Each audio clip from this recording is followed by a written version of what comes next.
Hello friends, myself Manoj. Welcome to my channel. Friends, today we learn about future indefinite tense. Okay, we also called it simple future tense. अब हम इसकी पहचान देख लेते हैं। जब हिंदी वाक्य के अंत में गा, गी, गे आदि आए तो वह वाक्य फ्यूचर इंडेफिनिट टेंस का होता है। हेल्पिंग वर्ब, इस टेंस का हेल्पिंग वर्ब है विल और शैल। ठीक, कीवर्ड्स देख लेते हैं।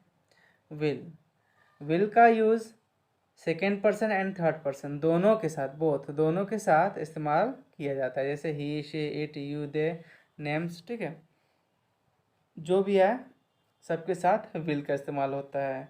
शैल जो हेल्पिंग वर्ब है वो सिर्फ फर्स्ट पर्सन यानी आई और वी के साथ ही इस्तेमाल किया जाएगा। ठीक, तो ये तो बहुत ईजी है याद करना। सिर्फ फर्स्ट पर्सन आई और वी इसी का साथ शैल लगेगा, और बाकी जितने भी सब्जेक्ट रहेंगे, चाहे सेकेंड पर्सन हो, थर्ड पर्सन या किसी का भी नाम हो, तो उसके साथ हेल्पिंग वर्ब विल का इस्तेमाल किया जाएगा। अब हम देख लेते हैं use of future indefinite tense in various situations. Okay, first, सामान्यतया भविष्य में संपन्न होने वाले कार्यों के लिए सिंपल फ्यूचर का प्रयोग किया जाता है। ठीक, हालांकि आपको पहले बता चुके हैं कि फर्स्ट पर्सन के साथ शैल तथा सेकेंड पर्सन और थर्ड पर्सन के साथ विल का प्रयोग करते हैं। ठीक, नेक्स्ट पॉइंट है क्लॉज ऑफ कंडीशन एवं क्लॉज ऑफ टाइम वाले वाक्यों में फ्यूचर इंडेफिनिट का प्रयोग किया जाता है। इस संबंध में विस्तार से प्रेजेंट इंडेफिनिट टेंस वाले वीडियो में हम बता दिए हैं, उसको आप देख के समझ सकते हैं। नेक्स्ट पॉइंट है विल बी, शैल बी का प्रयोग निम्न प्रकार से किया जाता है। ठीक है, जैसे टुमारो विल बी संडे। ठीक है, विल बी से यहाँ से होने से। ठीक है, यानी कल क्या होगा, संडे होगा। ठीक है, ही विल बी हैप्पी, देखिए ही विल बी हैप्पी, वह खुश होगा। कैसे, टू मीट यू, तुमसे मिलकर या आपसे मिलकर वह खुश होगा। यानी कोई चीज़ जब होने से रिलेटेड होता है तो उसके लिए विल बी का या शैल बी का इस्तेमाल करते हैं। ठीक है, शैल बी हम आपको पहले बता चुके हैं, आई और वी के साथ ही इस्तेमाल होगा। ठीक है, तो अब मान लीजिए ही की जगह आई होता तो I shall be happy to meet you. ठीक है, इस तरह हो जाता है। नेक्स्ट पॉइंट है सिंपल फ्यूचर का प्रयोग ऐसी भविष्य की घटनाओं के लिए भी किया जाता है जो हम समझते हैं कि सामान्य रूप से घटित होंगे। ठीक, अब देख लेते हैं some important structures to denote future actions. मतलब कुछ ऐसे स्ट्रक्चर जो ऐसा लगता है कि फ्यूचर टेंस का, ठीक है, उसको बारे में बताता है। Use of going to form for future actions, verb की गोइंग टू फॉर्म का प्रयोग सामान्यतः ऐसी स्थिति में प्रयोग किया जाता है जब वक्ता की इंटेंशन मतलब इरादा भविष्य में होने वाले किसी कार्य के शीघ्र संपन्न होने के संदर्भ में जाहिर करना होता है। ठीक है, यानी किसी का इरादा, किसी का उद्देश्य ये होता है कि नहीं, इसको अभी भविष्य में जल्द ही ये कार्य संपन्न होने वाला है, उसको व्यक्त करना है, तो उसके लिए गोइंग टू का इस्तेमाल किया जाता है। ठीक है, नेक्स्ट पॉइंट है फ्यूचर एक्शन हेतु अबाउट टू का प्रयोग निम्न प्रकार किया जा सकता है। मतलब अबाउट टू जैसे बोलते हैं ना, अभी होने वाला है। जैसे एक एग्जांपल आपको दे रखे हैं कि the train is about to start, मतलब क्या है, ट्रेन स्टार्ट होने वाली यानी चालू होने वाली है। इसी तरह the rain is about to come यानी बारिश आने वाली है। ठीक है, he is about to come, वह आने वाला है। तो आने वाला है, अभी आया नहीं है, आने वाला, ये फ्यूचर को व्यक्त करता है। ठीक है, तो इस कंडीशन को प्रेजेंट करने के लिए हम अबाउट टू का इस्तेमाल करते हैं फ्यूचर टेंस में। ठीक है, नेक्स्ट पॉइंट है प्रेजेंट इंडेफिनिट और प्रेजेंट कंटिन्यूअस के वाक्यों द्वारा भी फ्यूचर एक्शन को बताया जा सकता है। ठीक है, यानी ये जो प्रेजेंट इंडेफिनिट टेंस है और प्रेजेंट कंटिन्यूअस टेंस है, इसके द्वारा फ्यूचर एक्शन को बता सकते हैं। जैसे अब आपको बताते हैं कि जैसे एक डेमो के थ्रू हम समझ सकते हैं। जैसे मिस्टर शर्मा रिटायर्स ऑन 31 जुलाई। ठीक है, तो मतलब क्या, मिस्टर शर्मा 31 जुलाई को क्या होंगे, रिटायर होंगे। ठीक है, तो या सॉरी रिटायर्स मतलब रिटायर होते हैं, तो होते हैं, अभी हुए नहीं है, होते हैं, होंगे, फ्यूचर को बताया जा रहा है इस सेंटेंस के थ्रू। ठीक। अब इसी तरह अगला एग्जांपल है जैसे प्रेजेंट कंटिन्यूअस टेंस का, we are meeting today in the evening. हम लोग शाम में, आज शाम को मिल रहे हैं, अभी मिले नहीं हैं लेकिन आज शाम को क्या होंगे, मिलेंगे। तो इससे ये बात क्लियर हो रहा है कि अभी हम लोग मिलेंगे फ्यूचर टेंस को व्यक्त कर रहा है, कौन सा, प्रेजेंट कंटिन्यूअस टेंस और प्रेजेंट इंडेफिनिट टेंस भी, ये दोनों तरह के वाक्य हमें फ्यूचर एक्शन को बता सकते हैं या बताते हैं। ठीक है। नेक्स्ट पॉइंट है हमारा is am are plus to plus verb का फर्स्ट फॉर्म द्वारा। ठीक है, इसके द्वारा भी फ्यूचर एक्शन को व्यक्त किया जा सकता है या बताया जा सकता है। ठीक है।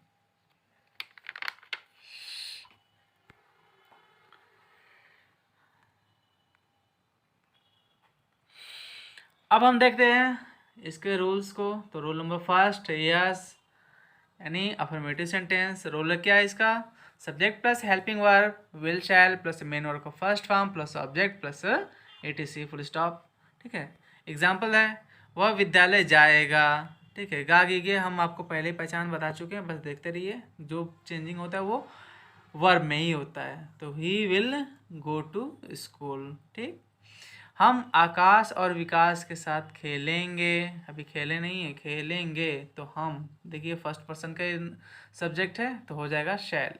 तो we shall play with Akash and Vikas. मैं दूध पीऊँगा, तो आई ये भी फर्स्ट पर्सन का ही है सब्जेक्ट, तो शैल लगेगा। तो I shell drink milk. Priyanka, Pinky और ज्योति खाना पकाएंगी, अभी पकाई नहीं है, पकाएंगी। तो हो जाएगा Priyanka, Pinky and Jyoti will cook food. तो यहाँ पे जो सब्जेक्ट है प्लूरल है, इसके साथ हेल्पिंग वर्ब विल का इस्तेमाल होगा और मेन का फर्स्ट फॉर्म होगा। ठीक है। अब देखते हैं रूल नंबर सेकेंड, एनएस यानी नेगेटिव सेंटेंस। तो subject plus helping verb will shall plus not plus main verb का first form plus object plus ETC. इसका एग्जाम्पल है वह विद्यालय नहीं जाएगा, तो he will not go to school. Same वही चीज़ है, आप आसानी से समझ सकते हैं। हम आकाश और विकास के साथ नहीं खेलेंगे, we shall not play with Akash and Vikas. मैं दूध नहीं पीऊँगा, I shall not drink milk. ठीक है, सब पहले की तरह, बस निगेटिव में नॉट लग गया है, इस बात का ध्यान रखना है, और शेल के बाद नॉट लगेगा निगेटिव सेंटेंस में। नेक्स्ट एग्जांपल है प्रियंका, पिंकी और ज्योति खाना नहीं पकाएंगी, तो हो जाएगा Priyanka, Pinky and Jyoti will not cook food. इस बात का विशेष ध्यान रखिए, किसी भी टेंस में जो चेंज होता है ये आपका ही बस हेल्पिंग वर्ब, मेन वर्ब, यही चेंज होता है और इसी से किसी भी टेंस की पहचान भी होती है।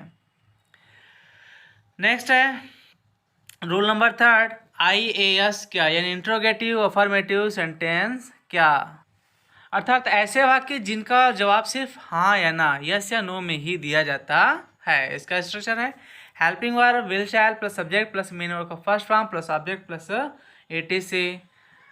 एग्जाम्पल है क्या वह विद्यालय जाएगा, जाएगा तो हाँ, नहीं जाएगा तो नो। ठीक है, नॉट।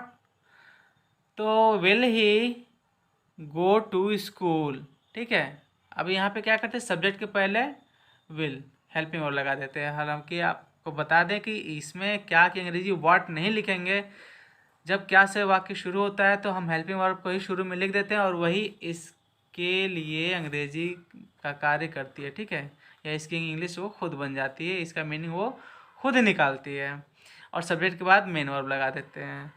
ठीक इसी तरह नेक्स्ट है आपका एग्जांपल, क्या हम आकाश और विकास के साथ खेलेंगे, तो हम देखिए हम आ गया, हम के साथ शैल लगता है, तो shall we play with Akash and Vikas. क्या मैं दूध पीऊँगा, तो shall I drink milk. Simple हो, ये पहले की तरह आप आसानी से समझ सकते हैं। क्या प्रियंका, पिंकी और ज्योति खाना पकाएंगी, will Priyanka, Pinky and Jyoti cook food. ठीक है, अब देखते हैं रोल नंबर 4, INS क्या यानी इंट्रोगेटिव नेगेटिव सेंटेंस क्या, ऐसे वाक्य जो नकारात्मक हो, प्रश्नवाचक हो। ये फर्स्ट टाइप इंट्रोगेटिव सेंटेंस के अंतर्गत आते हैं। इसका स्ट्रक्चर देख लेते हैं। Helping verb will shall plus subject plus not plus main verb का first form plus object plus ETC. क्या वह विद्यालय नहीं जाएगा, तो हो जाएगा will he not go to school. यहाँ पे ये ध्यान रखना है कि सब्जेक्ट के बाद नॉट लगेगा तब मेन वर्ब आएगा। ऐसी गलतियाँ बच्चे बहुत गलती कर देते हैं कि सब्जेक्ट के बाद मेन वर्ब लिख देते हैं तब नॉट लगाते हैं, ये गलत है। यहाँ पे क्या होगा, सब्जेक्ट के बाद नॉट आएगा तब मेन वर्ब लगेगा। नेक्स्ट एग्जाम्पल, क्या हम आकाश और विकास के साथ नहीं खेलेंगे, तो shall we not play with Akash and Vikas. क्या मैं दूध नहीं पीऊँगा, ये आपका अगला एग्जाम्पल है। इसका बन जाएगा shall I not drink milk. क्या प्रियंका पिंकी और ज्योति खाना नहीं पकाएंगे, तो हो जाएगा will Priyanka Pinky and Jyoti not cook food. ठीक है, इस प्रकार आपने देखा सब पहले की तरह, बस थोड़ा सा चेंजिंग हुआ है, सब्जेक्ट के बाद नॉट लग गया है। आप आसानी से समझते रहिए इसको। ठीक है, नेक्स्ट है रोल नंबर 5 IAS वर्ड यानी क्वेश्चन वर्ड, यानी ऐसे प्रश्न जिनमें प्रश्नवाचक शब्दों का इस्तेमाल किया जाता है और इससे सवालों का कम से कम एक वाक्य में जवाब दिया जाता है और ज़्यादा से ज़्यादा उस प्रश्न की गहराई या लंबाई पे डिपेंड करती है। ठीक है, तो इसका स्ट्रक्चर है WH word plus helping verb will shall plus subject plus main verb का first form plus subject plus ATC। Example देख लेते हैं। वह विद्यालय कब जाएगा, देखिए यहाँ पे शब्द आ गया कब, ये क्या है, प्रश्नवाचक शब्द यानी क्वेश्चन वर्ड है। अब इसकी अंग्रेजी हम सबसे पहले लिख देते हैं व्हेन, मीन्स कब। उसके बाद will he go to school, ये बिल्कुल पहले की तरह है, अभी आपने देखा जो एग्जाम्पल्स पहले के नियमों का। नेक्स्ट है एग्जाम्पल, हम आकाश और विकास के साथ क्यों खेलेंगे, तो क्यों शब्द आ गया ना इंट्रोगेटिव, इसकी अंग्रेजी पहले लिख दिया वाई। उसके बाद shall we play with Akash and Vikas. मैं दूध कहाँ पीऊँगा, कहाँ आ गया, कहाँ की अंग्रेजी पहले लिख दिए where. Shall I drink milk. Priyanka Pinky और ज्योति खाना कैसे पकाएंगी, तो हो जाएगा देखिए कैसे है, कैसे की अंग्रेजी पहले लिख दिया how. How will Priyanka Pinky and Jyoti cook food. ठीक है, मेन वर्ड का फर्स्ट फॉर्म में लगता है इसमें, इस बात का ध्यान रखिएगा। फिर rule number 6 and last rule of this tense INSWH। ठीक है, यानी interrogative negative sentence WH word यानी क्वेश्चन वर्ड। इसका स्ट्रक्चर है WH word plus helping verb will shall plus subject plus not plus main word का first form plus object plus ATC। इसका example देख देते हैं। वह विद्यालय कब नहीं जाएगा, तो हो जाएगा when will he not go to school. देखिए सब्जेक्ट के बाद नॉट लगा हुआ है। अब इसी तरह अगले एग्जांपल में देख लेते हैं। हम आकाश और विकास के साथ क्यों नहीं खेलेंगे, तो हो जाएगा क्यों, क्यों की अंग्रेजी पहले हो गई why. Shall we not play with Akash and Vikas. मैं दूध कहाँ नहीं पीऊँगा, तो हो जाएगा where shall I not drink milk.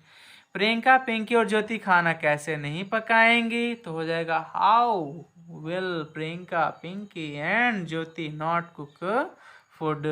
हमें उम्मीद है ये टेंस आपको अच्छे से समझ में आ गया होगा। हमने आपको समझाने के लिए बहुत ही ईजी एग्जांपल्स दिए हैं और एक ही एग्जांपल्स को थोड़ा थोड़ा चेंज करके सभी रूल्स पे डिपेंड करके ट्रांसलेट करके आपको बताया है।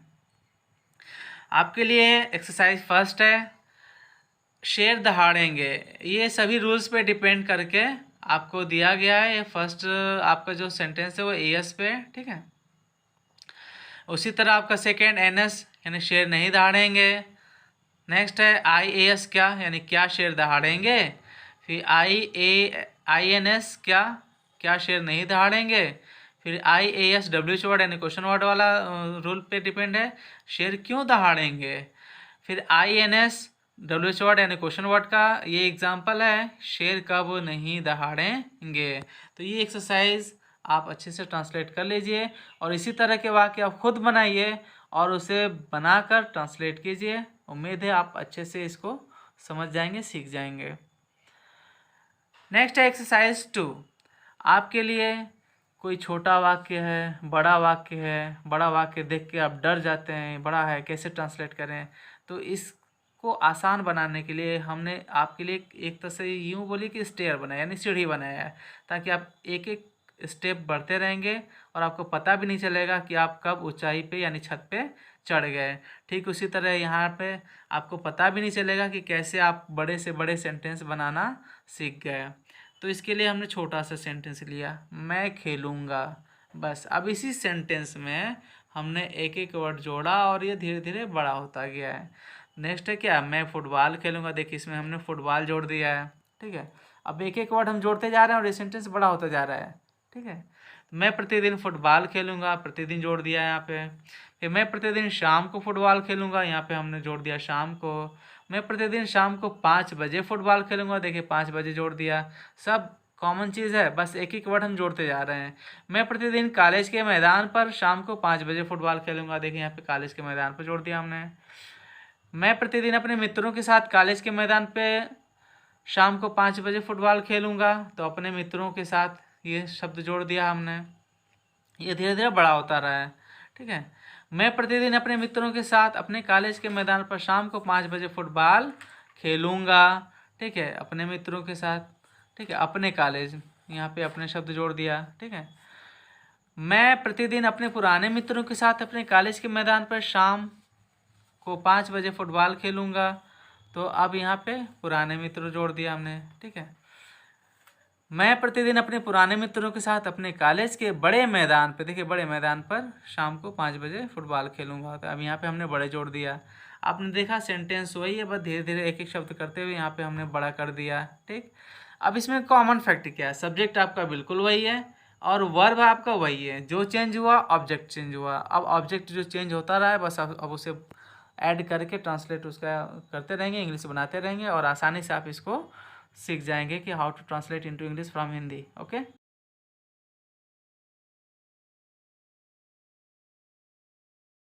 Friends today we learn about future continuous tense.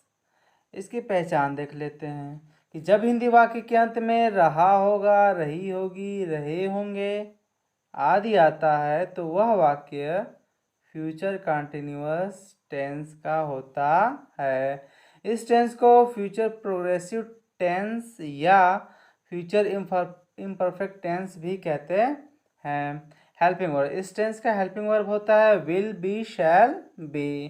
की नोट देख लेते हैं इसका, यानी किस सब्जेक्ट के साथ विल बी और किस सब्जेक्ट के साथ शैल बी का इस्तेमाल होता है। तो हमने पिछले वीडियो में आपको बताया था सेम प्रोसेस इसमें, वही चीज़ इसमें भी है कि सेकेंड पर्सन और थर्ड पर्सन या किसी भी नेम के साथ विल बी का इस्तेमाल किया जाता है, सेकेंड पर्सन या थर्ड पर्सन। जैसे इसमें क्या आता है, he, she, it, you, they, name, यानी किसी का नाम या कुछ भी आए तो उसके साथ विल बी हेल्पिंग वर्ब का इस्तेमाल किया जाएगा। शैल बी का इस्तेमाल किया जाएगा आई वी, यानी फर्स्ट पर्सन सब्जेक्ट के साथ या फर्स्ट पर्सन प्रोनाउन के साथ शैल बी का इस्तेमाल किया जाएगा। Now we see the difference between present continuous and future continuous tense. क्या, showing something future time event, मतलब कोई फ्यूचर में या भविष्य में जो वक्त है उसको दिखाने के लिए हम इसको डिफरेंस देख लेते हैं कि कैसे प्रेजेंट टेंस में भी फ्यूचर को दिखाया जाता है। तो I am seeing the principal tomorrow, देखिए टुमारो शब्द क्या, यानी आने वाला कल। ये किसका टेंस का है, प्रेजेंट कंटिन्यूअस टेंस का। इसकी पहचान हमने कैसे किया, एम सीइंग से। ठीक है, यानी ये इस टेंस का हेल्पिंग वर्ब है एम और मेन वर्ब में आईएनजी सीइंग। तो ये प्रेजेंट कंटिन्यूअस टेंस का सेंटेंस है, I am seeing the principal tomorrow, मतलब मैं कल प्रिंसिपल को देख रहा हूँ, यानी अभी कल आने वाला है। ठीक है, टुमारो मीन्स आने वाला कल, यानी कल मैं प्रिंसिपल को देख रहा हूँ। ये फ्यूचर को क्या इंडिकेट कर रहा है, लेकिन ये सेंटेंस किस में कहा गया है, प्रेजेंट कंटिन्यूअस टेंस में। नेक्स्ट हमने देख लिया B, I will be seeing the principal tomorrow, मैं कल प्रिंसिपल को देख रहा हूँगा। देखिए अब देख रहा हूँगा, ये क्या, फ्यूचर कंटिन्यूअस टेंस का। ये आई विल बी, अब इस हेल्पिंग वर्ब से क्लियर हो गया है कि यह फ्यूचर कंटिन्यूअस टेंस का सेंटेंस है। ठीक, अब क्या, वाक्य ए में एक प्लान्ड एक्शन या अरेंजमेंट पहले से तय को बताता है, जबकि दूसरा वाक्य बी नॉर्मल कोर्स में कार्य होने को बताता है। हो सकता है वो उसी ऑफिस में कार्य करता हो, ठीक है। तो यानी ये जो फर्स्ट आपका ए है वो उसी प्लान्ड है कि नहीं, हाँ देखेंगे, दिया देख रहा होगा तो हो सकता है वो वहीं रहने वाला होगा, तो या उस काम में ऑफिस में काम करने वाला होगा, तो कल जो है उसे देखो यानी प्रिंसिपल को देखेगा। ठीक है। अब हम देखते हैं rule number first A S in affirmative sentence. इसका स्ट्रक्चर क्या है? Subject plus helping verb will shall plus be plus main verb का first form plus ING plus object plus ATC. Example देख लिया हमने इसका कि वह पढ़ा रही होगी। होगी से हमने ये रही होगी से क्लियर हो गया कि कोई लड़की है, तो उसके लिए प्रोनाउन शी इस्तेमाल हो गया। फिर विल बी ये हेल्पिंग वर्ब हो गया, फिर टीचिंग मेन वर्ब में आईएनजी। ठीक है। मेन वर्ब के फर्स्ट फॉर्म में आईएनजी, या इसी को हम जो है मेन वर्ब का फोर्थ फॉर्म भी बोल सकते हैं। वह पढ़ रहा होगा तो ही विल बी रीडिंग। ठीक है। हम बाजार जा रहे होंगे तो सब्जेक्ट हम है, वी हो गया। फिर बाजार जा रहे होंगे आई और वी के साथ शैल का इस्तेमाल होता है, तो हम आपको पहले बता चुके हैं, तो हो जाएगा shall be going to market. ठीक। अब हम आते हैं रोल नंबर सेकेंड पे, एन एस यानी negative sentence. Subject plus helping verb will shall plus not plus be main verb का first form plus ING plus object plus ETC. ये इसका स्ट्रक्चर है। अब एग्जांपल देखते हैं कि वह नहीं पढ़ा रही होगी, निगेटिव आ गया तो हो जाएगा she will not be teaching. ठीक है, नॉट बी टीचिंग, ये विल के बाद नॉट फिर बी टीचिंग लगा देंगे। ठीक है। वह नहीं पढ़ रहा होगा तो he will not be reading.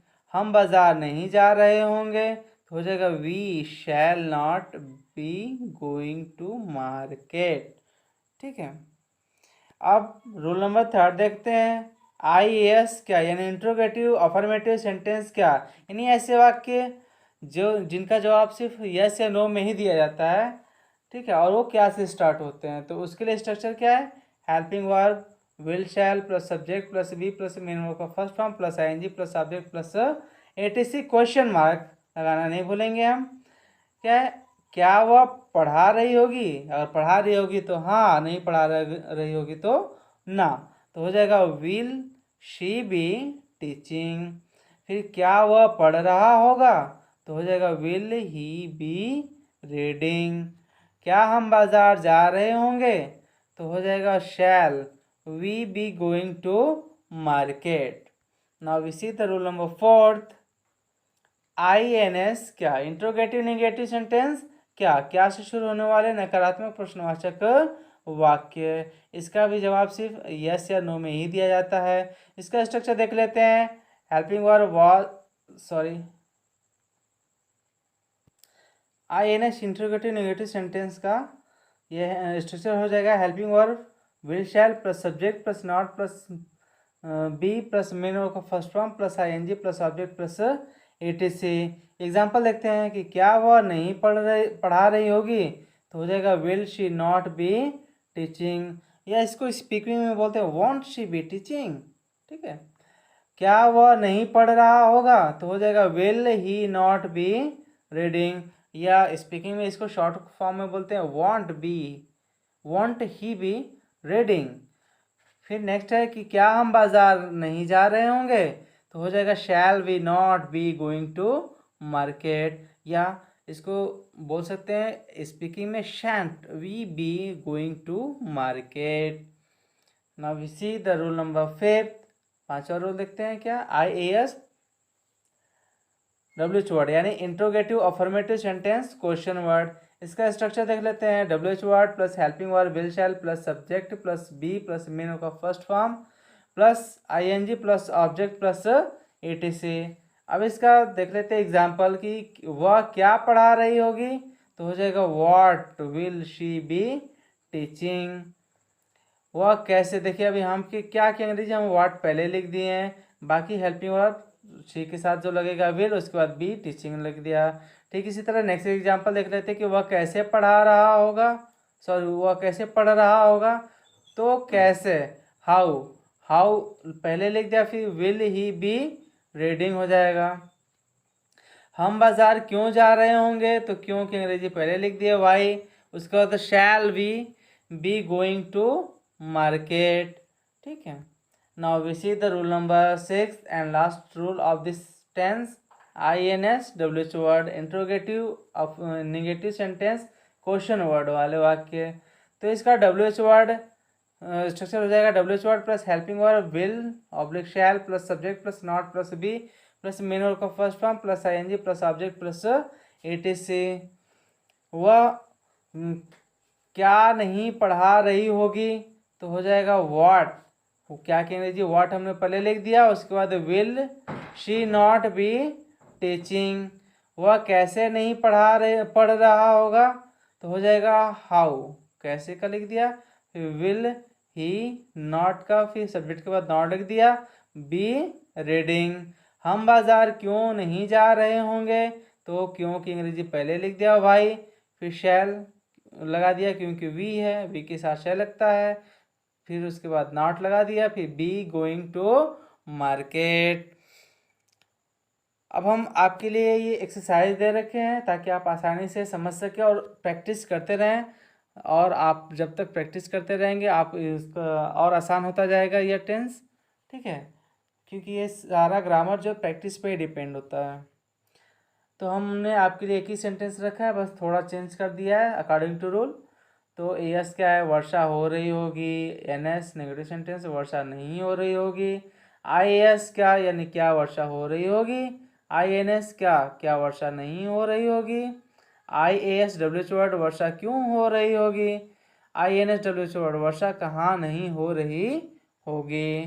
ठीक है, तो सभी रूल्स पे डिपेंड करके हमने एक ही सेंटेंस को कन्वर्ट कर करके चेंज कर करके, यानी एक ही सेंटेंस को 6 तरीके से हमने आपके सामने पेश किया है और ट्रांसलेट करने के लिए दिया है।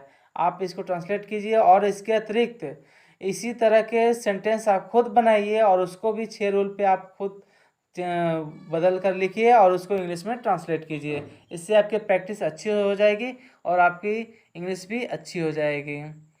Now we see the exercise number 2। सीढ़ी दर सीढ़ी चढ़ते रहना ऊंचाइयों की तरफ, यह सफलता का एक रहस्य है कि एक कदम कदम चलने से ही मीलों की दूरी तय होती है। तो अब यहाँ पे हम आपके लिए छोटा सा सेंटेंस रखें कि मैं जा रहा हूँगा। अब इसी सेंटेंस को एक एक वर्ड बढ़ाते हुए बड़ा सा सेंटेंस हमने कर दिया है। बाकी मेन फैक्ट इसमें सेम है। अगर आप कॉन्सेप्ट क्लियर हो जाएगा आपका, तो अब चाहे सेंटेंस जितना बड़ा हो आप आसानी से सॉल्व कर सकते हैं, ट्रांसलेट कर सकते हैं। तो मैं जा रहा हूँगा, फिर मैं विद्यालय जा रहा हूँगा, मैं अपने विद्यालय जा रहा हूँगा। देखिए हमने एक एक वर्ड बस बढ़ाया है, आप आसानी से इसको समझ सकते हैं। और इसी तरह का वाक्य आप खुद भी बना सकते हैं और उसमें एक एक वर्ड जोड़ते हुए उसे खूब बड़ा कीजिए। पहले आप सबसे छोटा वाक्य बनाइए और उसी में एक एक वर्ड जोड़ते हुए उसे बड़ा करते जाइए, जैसे कि आपके सामने एक्सरसाइज नंबर 2 हमने दिया है। मैं अपने विद्यालय साइकिल से जा रहा हूँगा। 4th एंड 5th है, मैं अपने विद्यालय पढ़ने के लिए साइकिल से जा रहा हूँगा। मैं अपने विद्यालय पढ़ने के लिए मित्रों के साथ साइकिल से जा रहा हूँगा। मैं अपने विद्यालय पढ़ने के लिए अपने मित्रों के साथ साइकिल से जा रहा हूँगा। फिर मैं अपने विद्यालय पढ़ने के लिए अपने घनिष्ठ मित्रों के साथ साइकिल से जा रहा हूँगा। मैं अपने विद्यालय पढ़ने के लिए अपने घनिष्ठ मित्रों के साथ साइकिल से तेजी पूर्वक जा रहा हूँगा। मैं अपने विद्यालय पढ़ने के लिए अपने घनिष्ठ मित्रों के साथ साइकिल से बहुत तेजी पूर्वक जा रहा हूँगा। इस प्रकार आपने देखा कि एक छोटा सा सेंटेंस, फर्स्ट सेंटेंस जो है उसमें एक एक वर्ड जोड़ते हुए वो बड़ा सा सेंटेंस हो गया है, लेकिन उसमें जो मूल फैक्ट्स है, जो मूलभूत बेसिक है उसमें वर्ड्स वो सेम है। यानी आपका जो सब्जेक्ट है वो मैं है और उसके बाद जो वर्ब है वो जा रहा हूँगा। यानी आपका सब्जेक्ट और वर्ब सेम है, जो भी चेंज हुआ है ऑब्जेक्ट चेंज हुआ और उसी में वर्ड्स बड़े हुए हैं। तो आप रूल के मुताबिक इसको ट्रांसलेट कर सकते हैं आसानी से, कोई प्रॉब्लम नहीं होगा आपको।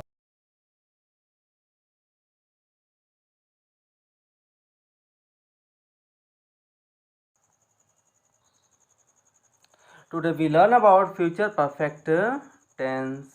इसकी पहचान देख लेते हैं कि जब हिंदी वाक्य के अंत में चुका होगा, चुकी होगी, चुके होंगे, या होगा, ई होगी, ये होंगे, ई होगी आदि आता है तो वह वाक्य फ्यूचर परफेक्ट टेंस का होता है हेल्पिंग वर्ब। इस टेंस का हेल्पिंग वर्ब होता है विल हैव और शैल हैव। विल हैव किस तरह के सब्जेक्ट के साथ इस्तेमाल किया जाएगा? तो विल हैव जो है second person and third person के साथ इस्तेमाल होता है, जैसा कि पिछले वीडियो में हमने आपको बताया था। सेम उसी तरह है विल और शैल का जिस तरह इस्तेमाल बताया था। जैसे he, she, it, you, they, name, किसी का नाम भी आ गया तो उसके साथ विल हैव का इस्तेमाल होगा, ठीक है। या कोई भी अदर नाउन आ गया या कोई भी अदर प्रोनाउन आ गया तो उसके साथ विल हैव का इस्तेमाल किया जाएगा, ठीक है। शैल हैव, शैल हैव का इस्तेमाल फर्स्ट पर्सन, सिर्फ फर्स्ट पर्सन के साथ इस्तेमाल किया जाएगा। फर्स्ट पर्सन में क्या क्या आता है? आई और वी आता है, ठीक है। यानी सिर्फ आई और वी के साथ शैल हैव का इस्तेमाल होगा। बाकी जितने भी सब्जेक्ट आएंगे, चाहे कोई भी नाउन आए कोई भी प्रोनाउन आए, उसके साथ विल हैव का इस्तेमाल किया जाएगा। Now we see the use of future perfect tense in various situation. Okay, first point देख लेते हैं कि भविष्य में किसी समय पर पूर्ण हो चुकने वाले कार्यों हेतु फ्यूचर परफेक्ट टेंस का प्रयोग किया जाता है, ठीक है। यानी भविष्य में कोई कार्य जो पूरी तरह पूरा हो चुका हो तो उसके साथ विल हैव का इस्तेमाल होगा। और यह किस टेंस का वाक्य होगा? फ्यूचर परफेक्ट टेंस का वाक्य होगा। नेक्स्ट पॉइंट है कि जब कोई एक कार्य दूसरे कार्य के पूर्ण होने के बाद पूर्ण हो तो इस तरह के वाक्यों में पहले पूर्ण होने वाले कार्य के लिए फ्यूचर परफेक्ट एवं जो कार्य बाद में पूर्ण होगा उसमें प्रेजेंट इंडेफिनिट टेंस का प्रयोग किया जाएगा, ठीक है। थर्ड पॉइंट है ऐसे कार्यों के लिए जिनके बारे में हम यह समझते हैं कि उसका ज्ञान पहले से ही उसे होगा, ठीक है, या उसे पहले से ही होगा, तो उसके लिए भी फ्यूचर परफेक्ट टेंस का इस्तेमाल किया जाता है, ठीक है। Now we see the rules of the present future perfect tense.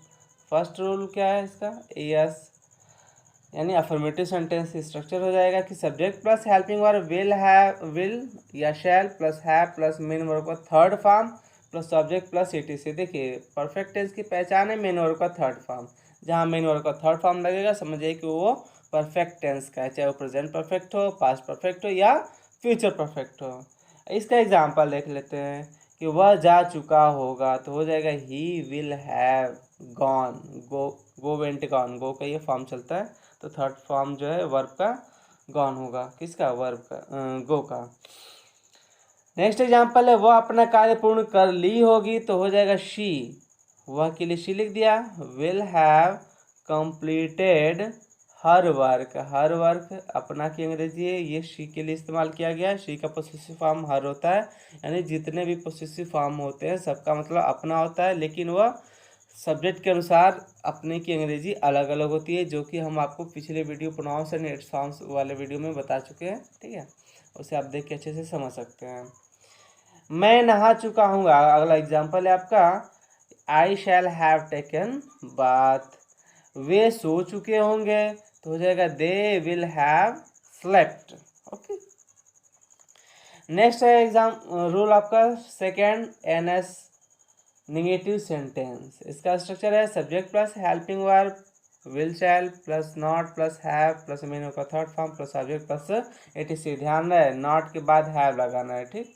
बहुत सारे बच्चे गलतफहमी में पड़ जाते हैं और वो विल शैल के बाद ही हैव का इस्तेमाल कर देते हैं, ऐसा नहीं करना है।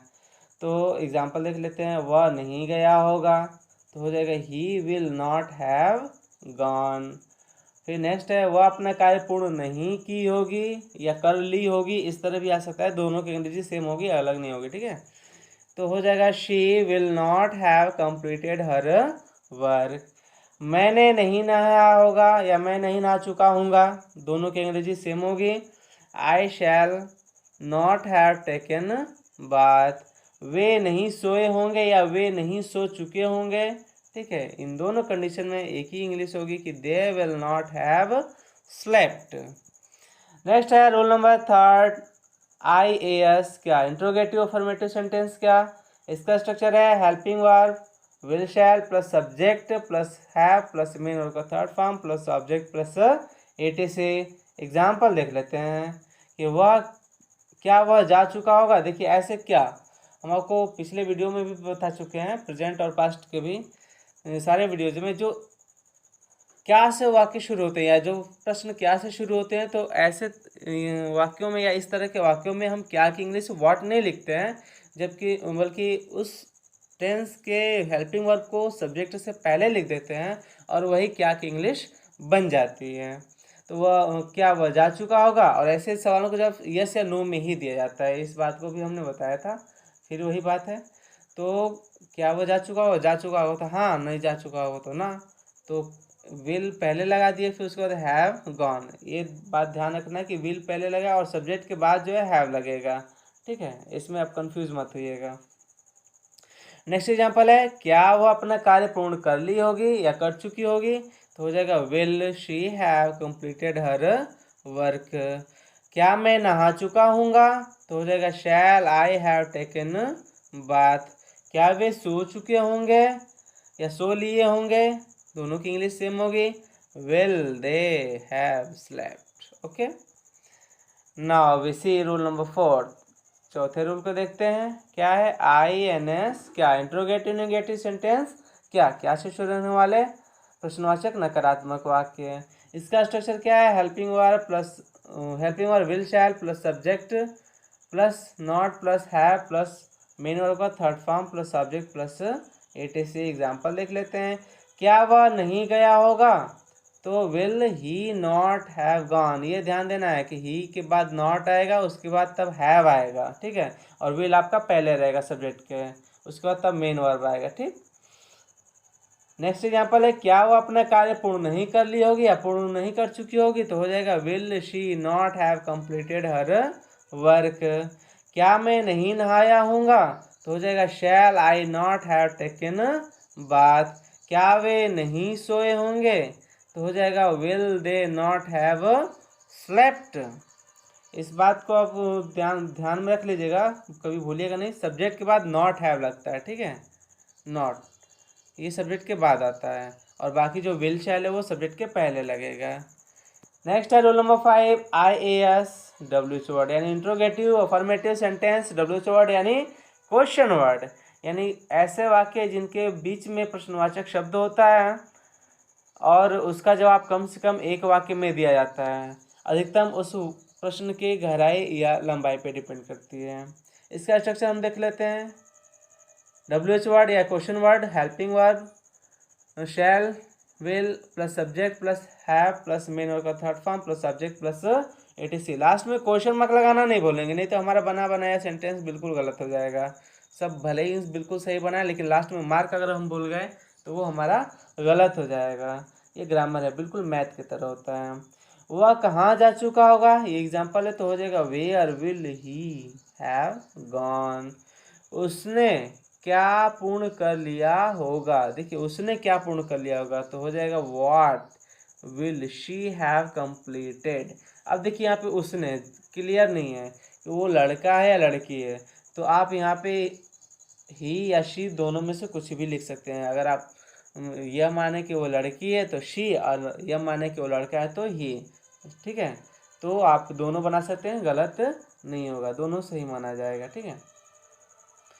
मैं क्यों नहीं नहा चुका हूँगा, मैं क्यों नहा चुका हूँगा, ठीक है, तो क्यों नहा चुका हूँगा, क्यों की अंग्रेजी हम पहले लिख दिए, why shall I have taken बात, देखिए शैल लगा है क्योंकि ये आई है, हम आपको पहले बता चुके हैं कि फर्स्ट पर्सन के प्रोनाउन के साथ शैल का इस्तेमाल होता है।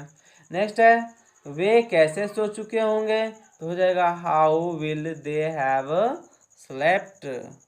कैसे की अंग्रेजी हमने पहले लिख दिया हाउ, उसके बाद will they have slept, sleep का थर्ड फॉर्म। नेक्स्ट रोल है and last rule of this tense is INS WH word यानी interrogative negative sentence, WH word question word, ठीक है। तो इसका स्ट्रक्चर हो जाएगा WH वर्ड या question word plus helping word will shall plus subject plus not plus have plus main verb का third form plus subject plus etc।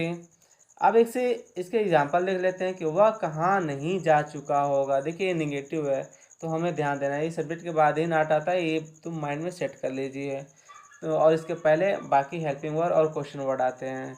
तो कहाँ की अंग्रेजी पहले लिख दिए वेयर, उसके बाद हेल्पिंग वर्ड हो गया विल, तो हो जाएगा where will he not have gone. Next example है कि उसने क्या नहीं पूर्ण किया होगा, तो what will she not have completed. ठीक है, इस बात को ध्यान में रख लीजिएगा। ठीक है, क्या की अंग्रेजी हम पहले लिख दिए व्हाट, उसके बाद will she not have completed. Next है क्या मैंने क्यों नहीं नहाया होगा। ठीक है, मैंने क्यों नहीं नहाया होगा, तो क्यों की अंग्रेजी पहले हो गया भाई, फिर shall I not have taken bath. Next है वे कैसे नहीं सोए होंगे, तो how will they not have slept. वे जो है कि नहीं कैसे नहीं सोए होंगे, ये आपको रूल समझ में आ गया होगा। Next exercise first I S यानी अफर्मेटिव सेंटेंस का हमने आपको एग्जांपल दे रखा है, पहले एग्जांपल से समझा दिया है और एक्सरसाइज आपको दे रहे हैं एक ही सेंटेंस को अलग अलग रूल पे बनाकर। ठीक है, तो हो जाएगा एस मैंने खा लिया होगा, फिर मैंने नहीं खाया होगा, फिर आई एस का है क्या मैं खा चुका हूँगा, फिर हो जाएगा आई एन एस क्या मैंने नहीं खाया होगा, या फिर अगला है मैंने क्या खाया होगा, नेक्स्ट मैंने क्या नहीं खाया होगा। ये exercise 2 step by step you go on the roof. ठीक है, आप छत पे चले जाइए एक कदम दर कदम बढ़ाते हुए। तो सबसे पहले छोटा वाक्य हमने लिया और इसी वाक्य में एक एक शब्द जोड़ते हुए इसको बड़ा वाक्य बना दिया है। इस तरह से आप किसी भी टेंस को आसानी से समझ सकते हैं और चाहे जितना भी बड़ा सेंटेंस हो उसका आप इंग्लिश में ट्रांसलेशन आसानी से कर सकते हैं बिना किसी परेशानी के। बस आपका कंसेप्ट क्लियर होना चाहिए। तो वह गया होगा। ठीक है, तो हो जाएगा अब इसी में एक एक वर्ड हम जोड़ते चले गए हैं कि वह गया होगा, फिर वह विद्यालय गया होगा, वह विद्यालय पढ़ने गया होगा, वह विद्यालय शिक्षक से पढ़ने गया होगा। ठीक है, वह विद्यालय अपने शिक्षक से पढ़ने गया होगा, वह विद्यालय भाई के साथ अपने शिक्षक से पढ़ने गया होगा, वह विद्यालय अपने भाई के साथ अपने शिक्षक से पढ़ने गया होगा। ठीक है, वह विद्यालय अपने सगे भाई के साथ अपने शिक्षक से पढ़ने गया होगा या पढ़ने जा चुका होगा, दोनों की अंग्रेजी सब एक ही बनेगी। वह विद्यालय अपने सगे भाई और मित्रों के साथ अपने शिक्षक से पढ़ने गया होगा, वह विद्यालय अपने सगे भाई और अपने मित्रों के साथ अपने शिक्षक से पढ़ने गया होगा या जा चुका होगा। तो जा चुका होगा या गया होगा, ये कंफ्यूज मत होइएगा, इंग्लिश सेम बनेगी। ठीक है, और यह हमने आपको एक्सरसाइज दे रखा है। अब इसी तरह का एक्सरसाइज आप खुद से कोई भी एक सेंटेंस उठाइए और उसमें एक एक वर्ड बढ़ाते बढ़ाते बढ़ाते उस सेंटेंस को बड़ा कर दीजिए और उसका ट्रांसलेशन करते रहिए।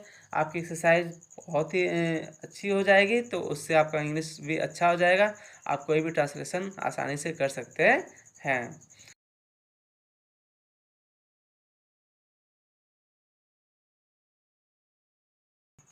Friends, today we learn about future perfect continuous tense. इसकी पहचान देख लेते हैं कि जब हिंदी वाक्य के अंत में रहा होगा, रही होगी, रहे होंगे, रहा हूँगा आदि शब्द आता है तो तथा उसके साथ समय का भी प्रयोग होता है। इस बात का ध्यान रखिए, समय का भी प्रयोग हो तो वह वाक्य फ्यूचर परफेक्ट कंटिन्यूअस टेंस का होता है। हेल्पिंग वर्ब, इस टेंस का हेल्पिंग वर्ब होता है विल हैव बीन और shall have been. Will have been किसके साथ इस्तेमाल होता है, तो विल हैव बीन second person and third person, यानी he, she, it, you, they, name किसी भी नेम के साथ, या फिर my mother, my brother, my friend, जो भी होगा किसी भी नाउन या प्रोनाउन के साथ इस्तेमाल होगा। क्या will have been, shall have, will have been. ठीक है, और शैल हैव बीन सिर्फ जो है फर्स्ट पर्सन प्रोनाउन के साथ इस्तेमाल होता है। ठीक है, और इसके अलावा जो भी बचते हैं सेकेंड पर्सन, थर्ड पर्सन या किसी का भी नाम या कोई भी नाम, तो उसके साथ विल हैव बीन का इस्तेमाल होता है। फर्स्ट पर्सन आई और वी के साथ शैल हैव बीन का इस्तेमाल किया जाता है। इसमें सिंस और फार, ये जो है सिंस और फार, इसका इस्तेमाल भी किया जाता है समय के लिए। अब समय अगर पीरियड ऑफ टाइम होगा, ठीक है, तो उसके लिए फार का इस्तेमाल होगा। जैसे 2 आवर्स है तो फॉर 2 आवर्स हो जाएगा, 10 डेज है तो फॉर 10 डेज हो जाएगा, 5 ईयर्स है तो फॉर 5 ईयर्स हो जाएगा। ठीक, मतलब जो भी इसी तरह का कोई भी टाइम है तो मान लीजिए 5 मंथ्स, 6 मंथ्स, 6 वीक, 10 वीक्स, जो भी है इन सब के पहले हम फॉर का इस्तेमाल करेंगे। ठीक, सिंस मतलब पॉइंट ऑफ टाइम, निश्चित समय जो होता है उसके लिए हम सिंस का इस्तेमाल करते हैं। जैसे 2 o'clock, तो सिंस 2 o'clock हो जाएगा। मॉर्निंग है, सिंस मॉर्निंग। मंडे है, सिंस मंडे। अब इसी तरह since January, since 1996, since 1994, since 2015, कुछ भी हो सकता है। ठीक है, हाँ, टाइम फिक्स होगा। जब निश्चित समय होता है तो उसके लिए सिंस, और अनिश्चित समय होता है तो उसके लिए फॉर। इस कॉन्सेप्ट हमें उम्मीद आपको क्लियर हो गया होगा। अब आते हैं रूल नंबर फर्स्ट पे, एयस यानी अफर्मेटिव सेंटेंस। तो इसका स्ट्रक्चर है subject plus helping verb will shall plus have plus been plus main verb का first form plus ING plus object plus since oblique for plus time plus etc. ठीक है, example इसका देख लेते हैं कि ब्रिजेश 2 घंटे से खेल रहा होगा। तो ब्रिजेश है, सब्जेक्ट हो गया। 2 घंटे ये टाइम हो गया। खेल रहा होगा ये वर्ब हो गया। ठीक है, तो ब्रिजेश सब्जेक्ट है, तो Brijesh will have been playing for 2 hours. देखिए 2 आवर्स लगा है, ये निश्चित नहीं है, इसलिए यहाँ पे हमने फॉर का इस्तेमाल किया है, तो फॉर 2 आवर्स हो गया। नेक्स्ट एग्जाम्पल है कि वह 2 बजे से हंस रहा होगा। तो वह सब्जेक्ट हो गया, तो he will have been laughing since 2 o'clock। देखिए 2 o'clock, 2 बजे, ये निश्चित हो गया है कि 2 बजे। तो 2 बजे अगर कोई भी सुनते हैं समय, तो हमारे दिमाग में घड़ी बन जाती है कि 2 बजे ये वक्त हो रहा होता है। ठीक है, या ये कौन सा वक्त होगा, दिन का हो सकता है, रात का हो सकता है। ठीक है, तो समय यहाँ पे निश्चित है, इसलिए सिंस का इस्तेमाल हुआ है। ठीक है, नेक्स्ट एग्जाम्पल है कि मैं 1 माह से किताब लिख रहा हूँगा। तो इसका हो जाएगा I shall have been writing a book for a month. अब यहाँ पे देखिए आई है, आई के साथ शैल का इस्तेमाल हुआ है, क्योंकि आई किस पर्सन का है, फर्स्ट पर्सन का है। उसके बाद have been writing a book हो गया है। अब फॉर अ मंथ, अब 1 महीना, अब कौन सा महीना है कि निश्चित नहीं हो पा रहा है, अनिश्चित है, इसलिए फॉर अ मंथ हो गया है। नेक्स्ट है कि प्रतिमा 1999 से यहाँ रह रही होगी। तो प्रतिमा will have been living here since 1999। तो 1999, 1999 से यहाँ रह रही होगी, ये फ्यूचर टेंस का, और टाइम निश्चित हो गया है, तो इसलिए यहाँ पे सिंस लग गया है। ठीक है, नेक्स्ट है rule number second, NS negative sentence, यानी subject plus helping verb will shall plus not plus main verb, not plus have plus been plus main verb का first form plus ING plus object plus since oblique for plus time plus etc. इसका example देख लेते हैं कि रवि 2 घंटे से नहीं खेल रहा होगा। तो रवि सब्जेक्ट हो गया, फिर विल नॉट हैव बीन, इस बात को दिमाग में सेट कर लीजिएगा कि विल के बाद नॉट आएगा, उसके बाद हैव बीन लगेगा। ठीक, फिर मेन वर्ब के फर्स्ट फॉर्म में आएंगे प्लेइंग हो गया, फिर फॉर समय के पहले लग गया, अनिश्चित है 2 आवर्स। ठीक है, टाइम अनिश्चित है तो इसके पहले फॉर लग गया, तो फॉर 2 आवर्स हो गया, तो हो जाएगा Ravi will not have been playing for 2 hours. Next example है कि वह 2 बजे से नहीं हंस रहा होगा। तो हो जाएगा he will not have been laughing since 2 o'clock। Next example है कि मैं 1 माह से किताब नहीं लिख रहा हूँगा। तो अब यहाँ पे देखिए सब पहले की तरह है, ज़्यादा कुछ टफ नहीं, इसमें आसानी से देखते रहिए। तो मैं, आपको पता है फर्स्ट पर्सन का है, तो शैल लग गया, I shall not have been writing a book for a month. हमने सेंटेंस वही लिया है, बस थोड़ा सा चेंज कर दिया। ठीक है, बाकी आप रूल को समझते रहिए, आसानी से कर लेंगे। उसके बाद रिंकी 1999 से यहाँ नहीं रह रही होगी। तो Rinki will not have been living here since 1999। ठीक, ये 1999 निश्चित है, इसलिए सिंस लगा। उसके बाद हियर यहाँ हो गया, लिविंग मेन वर्ब का फर्स्ट फॉर्म, ये विल नॉट हैव बिन इसका वर्ब हो गया, निगेटिव तो नॉट लग गया, और रिंकी जो है सब्जेक्ट है इसका। नेक्स्ट है रोल नंबर थर्ड, IAS क्या, यानी इंट्रोगेटिव अफर्मेटिव सेंटेंस क्या, यानी इस तरह के प्रश्नवाचक वाक्य जिनका जवाब सिर्फ यस या नो में दिया जाता है। ठीक है, तो इसमें आने वाले शब्द क्या की अंग्रेजी नहीं लिखते हैं, बल्कि उसी टेंस के हेल्पिंग वर्ब को शुरू में लिख देते हैं, और वो क्या की इंग्लिश बन जाती है। तो इसका स्ट्रक्चर देख लेते हैं, helping verb will shall plus subject plus have plus been plus main verb का first form plus ING plus object plus since oblique for plus time plus etc। अब इसके एग्जाम्पल देख लेते हैं। क्या ब्रिजेश 2 घंटे से खेल रहा होगा? अगर ब्रिजेश 2 घंटे से खेल रहा होगा तो यस, और नहीं खेल रहा होगा तो नो। ठीक है, तो अब क्या कहेंगे जी, हम वाट ना लिख करके इसी टेंस के जो हेल्पिंग वर्ब है जो ब्रिजेश के साथ लगेगा उसी को हम पहले लिख देंगे। हमें ध्यान रखना सब्जेक्ट क्या है, सब्जेक्ट के साथ जो हेल्पिंग वर्ब लगता है उसी को हम लिखते हैं उसके पहले। ठीक है, तो हो जाएगा will Brijesh have been playing for 2 hours.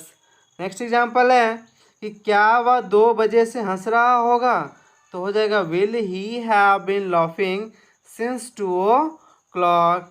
Next example है कि क्या मैं 1 माह से किताब लिख रहा हूँगा? अगर लिख रहा हूँगा तो हाँ, ना तो ना। ठीक है, तो मैं, ये फर्स्ट पर्सन का है तो हो जाएगा शैल आई, फिर have been writing a book for a month. फिर नेक्स्ट एग्जाम्पल है कि क्या मनीषा 2016 से यहाँ रह रही होगी? तो हो जाएगा विल मनीषा। देखिए विल ये सब्जेक्ट के अनुसार लगा है क्योंकि मनीषा के साथ क्या लगेगा, विल लगेगा। तो हो जाएगा will Manisha have been living here since 2016। अब देखिए 2016 ये निश्चित है, एक सन का नाम है, इसलिए यहाँ पे हम सिंस लगा दिए। एक चीज़ और, अगर किसी भी समय का नाम होगा तो वहाँ उसके पहले सिंस लगाएंगे, और समय की संख्या होगी या उसकी पीरियड होगा या टाइम होगा तो उसके लिए हम फॉर का इस्तेमाल करेंगे। ठीक है, तो ये सन का नाम है 2016, इसलिए यहाँ पे लग गया सिंस। नेक्स्ट है रूल नंबर 4। ठीक है, INS क्या, यानी इंट्रोगेटिव नेगेटिव सेंटेंस क्या, इसका स्ट्रक्चर देख लेते हैं। Helping verb will shall plus subject plus not plus have plus been plus main verb का first form plus ING plus object plus since oblique for plus time plus etc। इसके एग्जाम्पल देख लेते हैं कि क्या ब्रिजेश 2 घंटे से नहीं खेल रहा होगा? तो हो जाएगा will Brijesh not have been playing for 2 hours. यहाँ पे देखिए सब्जेक्ट जो ब्रिजेश है इसके बाद नॉट लग गया है। ठीक है, उसके बाद हैव बीन उसके बाद आएगा, वो सब लिखा गया है। तो इस बात को ध्यान रखना है कि सब्जेक्ट यानी सब्जेक्ट के बाद नॉट लगेगा, यानी यहाँ पे सब्जेक्ट ब्रिजेश है तो इसके बाद नॉट लगेगा। ना कि बहुत सारे बच्चे ये गलतियाँ कर देते हैं कि हैव के बाद नॉट लगा देते हैं, जो कि गलत है। ऐसा नहीं करना है, सब्जेक्ट के बाद नॉट लगेगा तब हैव बीन आएगा। ठीक है, अब देखते हैं नेक्स्ट एग्जाम्पल कि क्या वह 2 बजे से नहीं हंस रहा होगा? तो हो जाएगा will he not have been laughing since 2 o'clock। Next example है कि क्या मैं 1 माह से किताब नहीं लिख रहा हूँगा? तो हो जाएगा shall I not have been writing a book for a month. Next है कि क्या लक्ष्मी 1942 से यहाँ नहीं रह रही होगी? तो हो जाएगा will Lakshmi not have been living here since 1942। Okay, now we see the next rule number 5, IAS WH word यानी interrogative affirmative sentence. WH word यानी क्वेश्चन वर्ड वाले वाक्य। इस तरह के वाक्यों को इस तरह के जो वाक्य होते हैं इनका जवाब कम से कम एक वाक्य में दिया जाता है, और मैक्सिमम प्रश्न की गहराई या उसकी लंबाई पे डिपेंड करती है। ठीक है, तो ये क्वेश्चन वर्ड से स्टार्ट होते हैं इंग्लिश में, और हिंदी में क्वेश्चन वर्ड बीच में होता है कहीं पे भी। तो हो जाएगा, इसका स्ट्रक्चर देख लेते हैं कि WH word plus helping verb will shall plus subject plus help have plus been plus main verb का first form plus ING plus object plus since oblique for plus time plus etc। अब इसका example देख लेते हैं कि राहुल 2 घंटे से कहाँ खेल रहा होगा? तो देखिए राहुल है, सब्जेक्ट हो गया है, कहाँ की अंग्रेजी हम पहले लिख दिए वेयर। ठीक है, देखिए कोई भी सेंटेंस को पहले से डिवाइड करना सीख लीजिए। अब यहाँ पे क्या है, राहुल सब्जेक्ट हो गया, 2 घंटे समय हो गया, फिर कहाँ क्वेश्चन वर्ड हो गया, खेल रहा होगा ये वर्ब हो गया, ये सॉरी हाँ ठीक है वर्ब हो गया। तो अब ये सारा चीज़ डिवाइड हो गया। ठीक है, कि कौन सा क्या क्या है, तो अब उस रूल के हिसाब से हम सब कुछ सेट कर देते हैं। तो क्वेश्चन वर्ड पहले लिख दिया वेयर, फिर विल, फिर राहुल, हैव बीन, वर्ब हो गया प्लेइंग, फिर फॉर 2 आवर्स हो गया। ठीक है, तो where will Rahul have been playing for 2 hours. Next example देख लेते हैं कि वह 2 बजे से क्यों हंस रहा होगा। ठीक है, तो अब इसमें देख लेंगे सब्जेक्ट वह है, 2 बजे से समय हो गया, क्यों क्वेश्चन वर्ड हो गया, हंस रहा होगा वर्ब हो गया। तो हो जाएगा कि why will he have been laughing since 2 o'clock। 2 o'clock निश्चित है, इसलिए यहाँ पे सिंस लग गया। फिर नेक्स्ट एग्जाम्पल है कि मैं एक मासिक किताब कैसे लिख रहा हूँगा, तो हो जाएगा how shall I have been writing a book for a month. फिर नेक्स्ट एग्जाम्पल है कि कुसुम 2002 से यहाँ क्यों रह रही होगी, तो हो जाएगा कि why will Kusum have been living here since 2002। Okay, now we see the last rule of this tense and our sixth rule of this tense is INS WH word यानी interrogative negative sentence, WH word यानी question word से start होने वाले ये question word वाले प्रश्नवाचक वाक्य।